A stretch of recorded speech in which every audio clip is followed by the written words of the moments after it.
Una celebre inchiesta del Parlamento italiano condotta dai deputati Sonnino e Franchetti nella seconda metà dell'Ottocento accertò che la maggior parte delle famiglie siciliane viveva in condizioni di povertà, mentre soltanto una piccola minoranza godeva delle ricchezze prodotte dalla terra.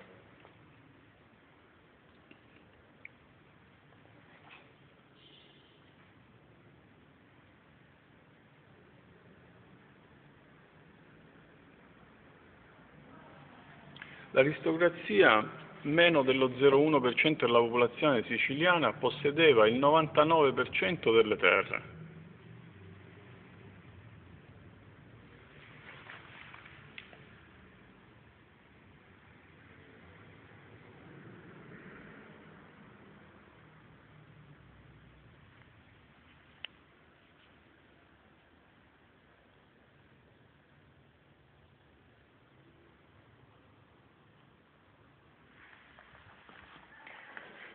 La disuguaglianza economica provocava continue ribellioni da parte di piccoli contadini e braccianti che ambivano al possesso della terra. Occorreva una struttura violenta di controllo sociale. La mafia serviva egregiamente allo scopo.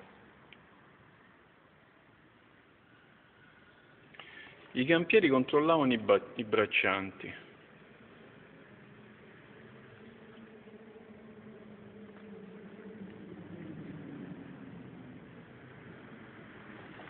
I tre livelli operativi della mafia: i campieri,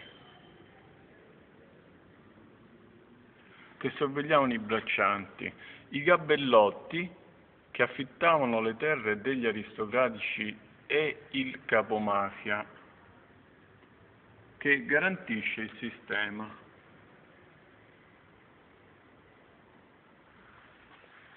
Province con la prevalenza di piccole e medie proprietà. Province del latifondo con proprietà maggiori di 200 ettari. Tutte le province sono incluse tranne Trapani, Messina e Ragusa. Il fenomeno della mafia era maggiormente diffuso nelle zone del latifondo e quasi assente nelle zone di piccola e media proprietà contadina.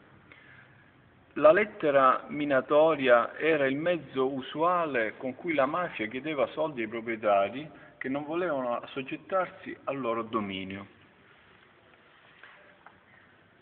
Noi sappiamo che i campieri e i sorveglianti furono introdotti dal governo Crispi che nella corsa all'impero avevano allacciato con l'Albania una serie di attività volte a fondere il paese balcanico con il Regno d'Italia. In questa attività del Crispi furono fatti venire in Sicilia molti albanesi che poi furono assoldati dai latifondisti per fare proprio i campieri e i sorveglianti dei contadini.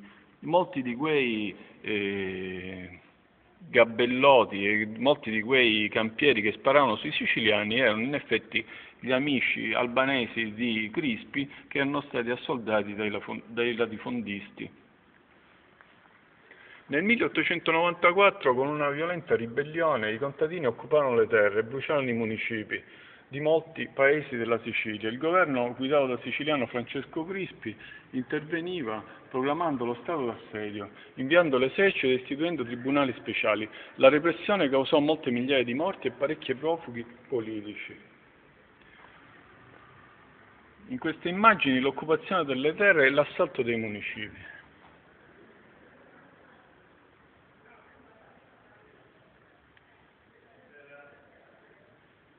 La repressione da parte delle forze governative.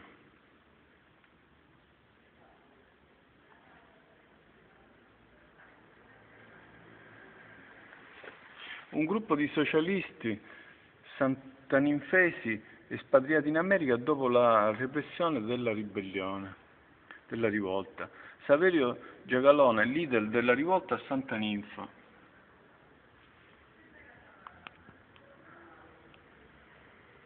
I socialisti santaninfesi fomenteranno gli scioperi a New York nel 1913.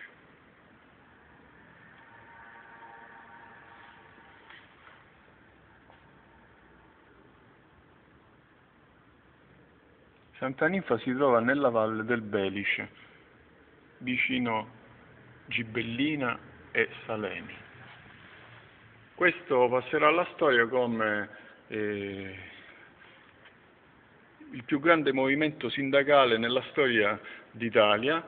300.000 operai delle miniere, donne, ragazzi si iscrissero ai sindacati dei lavoratori siciliani, mentre in Italia il Partito Socialista aveva 10.000 iscritti. In Sicilia i sindacati dei lavoratori avevano 300.000 iscritti, una forza sindacale che fu negata, fu misconosciuta dal Partito Socialista, e questo fu sufficiente a segnare la loro condanna a morte eseguita da Crispi con i cannoni dell'esercito italiano.